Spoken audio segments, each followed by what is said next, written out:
안녕하세요. 이번 영상부터는 컴퓨팅 사고력과 문제 해결이라는 타이틀로 얘기를 해야 하는데요. 이 부분 최근 들어서 여러 부분에서 강조가 되고 있는 부분이고요. 우리나라 같은 경우에는 소프트웨어 중심 사회 이런 얘기하면서 이런 이슈들이 있게 되고 있습니다. 1980년대부터 80년에 얘기가 되기 시작했다고 하고요. 2006년에 있었다는 그 ACM이라는 논문에 실린 그 얘기에 의하면 컴퓨팅 사고력은 컴퓨터 과학자가만 배우는 게 아니라 누구나 배워서 활용할 수 있는 보편적인 사고이다. 이고 그다음에 기술이다 이런 식으로 얘기를 했어요. 그래서 여러 정의들이 있는데 결론적으로는 컴퓨터 과학의 기본 개념과 컴퓨터에서 사용하는 기본 개념과 원리 그다음에 그 시스템을 우리 컴퓨팅 시스템을 활용을 해서 이것들을 활용해서 실생활의 문제 해결을 하는데 실생활 우리가 살아가는데 문제 해결을 할 수 있도록 하자는 거예요. 사실 컴퓨터 쪽의 문제뿐만 아니라 우리가 직면할 수 있는 다양한 문제들을 해결할 수 있도록 하는 그런 적응 능력, 적용할 수 있는 능력, 적용 능력을 갖도록 합시다라고 하는 게 바로 컴퓨팅 사고력, 컴퓨테이셔널 띵킹 이렇게 얘기하는 거다라는 거 정리를 해두시기 바랍니다. 이런 사고력을 키우기 위해서 필요한 요소들이나 이런 것들 얘기를 하고 있는데 여러분들 한번 정리를 해보시고요. 이제 컴퓨팅 사고력을 이제 키우기 위해서 이제 접근할 수 있는 방법이 어떤 문제에 대해서 분해를 하고 그다음에 그게 어떤 형태를 띠고 있는지 패턴의 인식을 하고 추상화라는 작업. 그러니까 골자만 뽑아내는 거죠. 추상화가 모양에서 어떤 형태를 뽑아내는 거니까요. 그다음에 그 알고리즘 이런 단계를 거쳐서 수행한다라고 얘기를 하고 있습니다. 요거 각각에 대해서 문제 분해하고 인식하고 추상화라는 개념. 요거 추상화라는 특히 한자로 대해서 어렵게 보이는데 그렇게 생각하지 마시고요. 아까 교수님 말한 대로 모양이에요. 모양에서 어떤 공통적인 특성, 형태들을 뽑아내는 작업을 추상화라고 해요. 전산 정보가 너무 많이 나오니까 그렇게 살펴보도록 하시고요. 그 다음에 이제 컴퓨테이셔널 띵킹의 어떤 특징 이거는 여러 군데서 얘기를 하고 있습니다만 교수님이 대충 보면 잘못 생각하면 컴퓨팅 사고력 하니까 프로그램하고 연관이 있는 경우가 있는데 그런 개념 아니에요. 일단 기본적으로 개념화를 어떻게 잘하느냐. 펜을 좀 바꿔야 되겠습니다. 펜이 너무 잘 안 써져서요. 잠깐만요.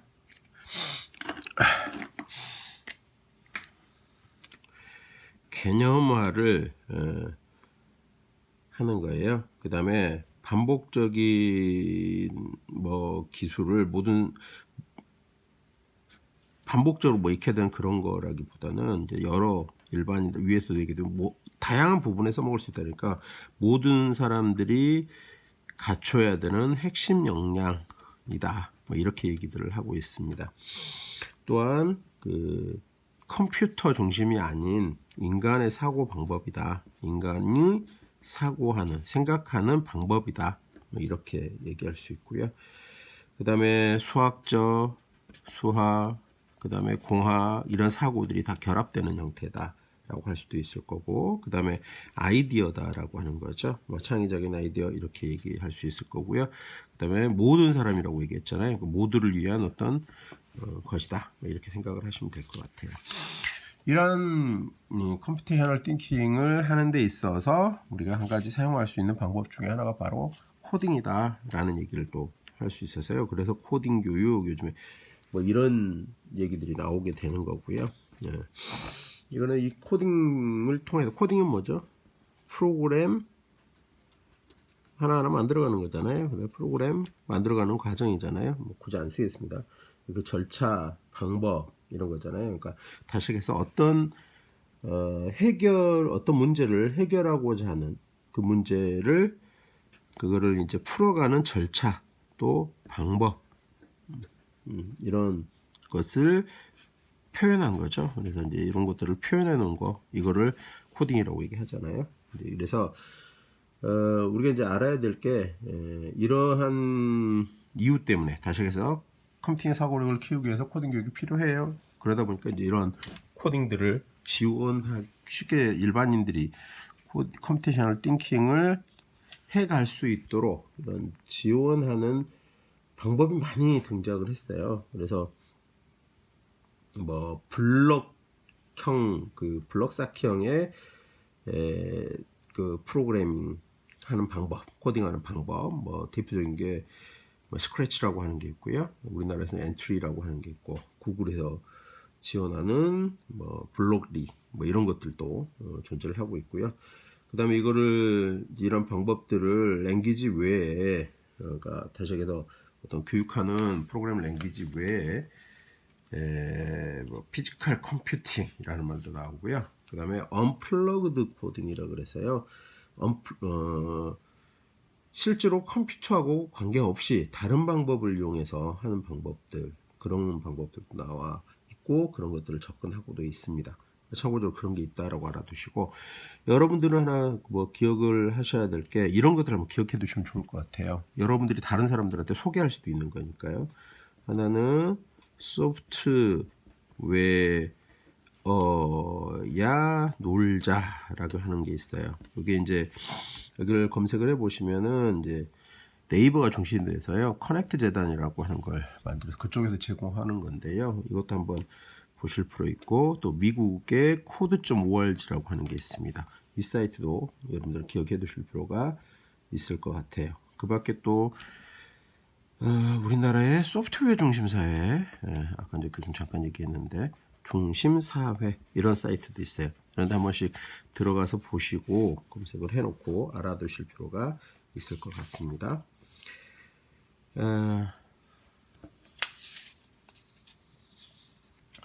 이제 이런 이제 컴퓨팅 사고력을 위해서 필요한 게 뭐가 있느냐라고 하는 얘기를 이제 한번 해봐야 되는데요. 먼저 자료 수집하는 능력들이 있어야 된다라고 하는 거죠. 다시 해서 자료 수집이라고 하는 거는 결국 문제가 어떤 것이지 하고 문제를 수집하는 것과 같은 형태로 보셔도 될 것 같아요. 자료 수집이 끝나면 어떻게 되겠어요? 그거를 분석할 수 있어야 되겠죠. 그 다음에 그 데이터들을 분석하고 표현하고 이런 작업들도 해야 될 것 같고요. 뭐 순서를 짓기는 애매합니다만 뭐 이렇게 하셔도 될 거고 분석 표현 이렇게 해도 될 것 같고 그것들을 표현하는 방법들이 다양하게 있을 거예요. 그 표현하는 방법들 어떻게 해요? 그쵸. 이게 표현하는 방법이 뭐 그래프를 이용하는 방법.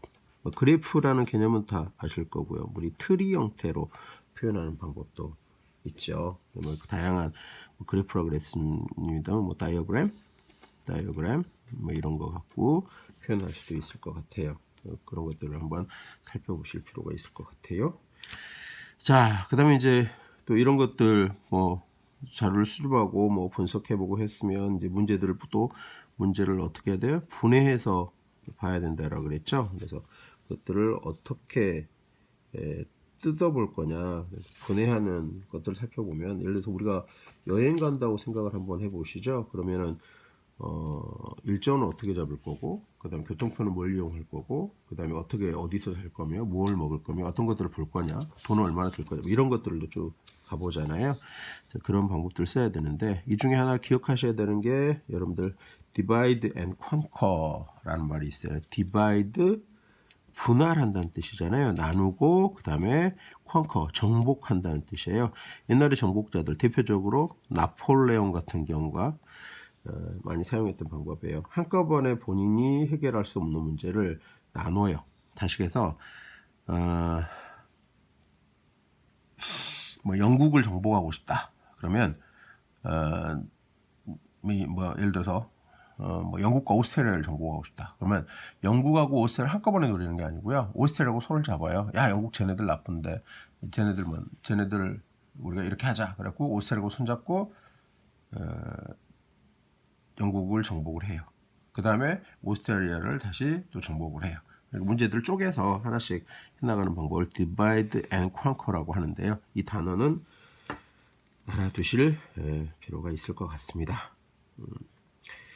자, 그 다음에 뭐 이제 문제를 분해하는 여러 가지 방법이 있을 텐데요. 우리 이제 하나씩 적어가는 대표적인 컨텐츠 리스트, 다시 얘기해서 뭐 책에 있는 목차 형태로, 뭐 굳이 얘기하자면 큰 타이틀에서 작은 타이틀로 가잖아요. 그래서 탑다운 방식으로 가는 대표적인 케이스가 책 목차가 그런 형태가 될 건데, 이런 형태들도 있을 거고요. 그 다음에 도구로는 우리 마인드맵, 교수님도 상위 학년들에게 뭐 문제 분석하고 이렇게 할 때 마인드맵 추천을 많이 하거든요. 그래서 여러분들도 마인드맵의 개념은 요즘 학생들은 중학교 때 고등학교 때 배우는 것 같아요. 그래서 알아두시고, 중요한 거는 이 마인드맵 을 이제 실제 활용할 수 있어야 되겠죠. 그래서 여러분들에게 활용할 수 있는 도구들 한번 찾아보시고요. 검사를 한번 해보시고, 검색을 한번 해보시고, 나한테 적합한 도구가 어떤 게 있을까 뭐 한번 찾아보세요. 우리나라에서는 알마이드가 무료로 제공됐었는데 최근에서는 무료로 제공하고 있지는 않는 것 같아요. 하지만 무료 버전을 구하실 수는 있을 거예요. 그 밖에 뭐 엑스마인드 많이 있습니다. 심지어는 요즘에 스마트폰에서도 다 마인드맵을 지원을 하고 있죠. 특히 마인드맵은 우리 회의의 한 가지 방법인 브레인스토밍 이라고 하는 회의 기법을 사용할 때 이 마인드맵을 굉장히 잘 활용할 수가 있어요. 그래서 꼭 한번 익혀두기를 개인적으로 부탁을 드리겠습니다. 자, 이번 영상 여기서 마치겠습니다.